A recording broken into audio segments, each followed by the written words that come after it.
دیمنکی نو یه اندام فرمانداری گشتی یا قصده سیپان همو گهاشتی بردست ما بینر نجا تده بحثا روشا داویه دکه هر کس مرق دکه بزانه که بگاوه سر عرده چد قومه اموی دیمنی تینین سر اکرانه داکو ام لی گهداری بکن.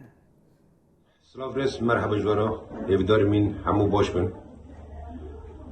دوی دمدم ده پیوژی که حساس را در باز بن یه راستی پیوژی شورشا روژاوا همو پیوژین تاریخی بون و پیوژین حساس بون لم دکارم بیشن آنها ام ده مرحلاتی را در باز بن مرحله که مصریه جبرکو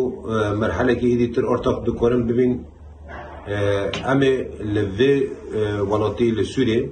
هبونی خود شوا رسم بکن هوای هبونی خود شوا آوا بکن ایتر مرحله کی بی رنگی دانه جمع او دنت خواستن گله متوای فداکاری کی دن خواستن عزم کی دت خواستن که ام بکره من ایتر ارتاق پیش روزی خو به حرف زیرین ام دخوازن بنفسینا نسوی اسوی بنفسینا پیوژو کی گرانه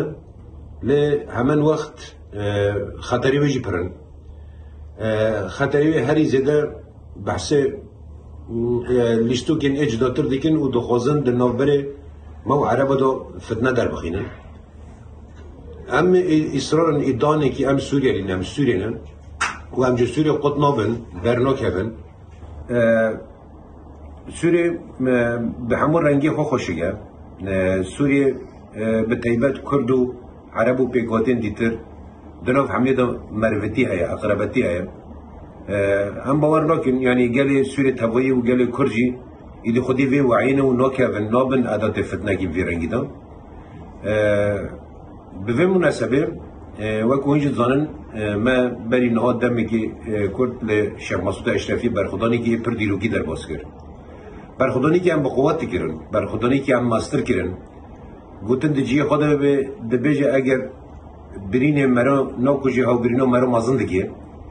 راست هم دشیه مازن شبیه ده برین بین لی هاوی برینا اما ماستر بگیه ما پیش بخینه جبر کو برخودانی حوالی زیاد حوالا دنز جمعه خطک دان دیار کرن خطی که هم خط دا لهمبری تکسی لهمبری ظلمه لهمبری هوفیتی سریخا دا نخینن او به اصراره که هم جه پیشروج کردار زورگی کردار دیروکی که یه آزاد وعد بکن بدن آوا کرن او درصد دارمه و دوباره دبیجم برخودان شیخ مسعود و اشرفی به دیروک و به تاریخ هر کسی جوه به علمه گلک درسان و ما مستوی برخودان سریع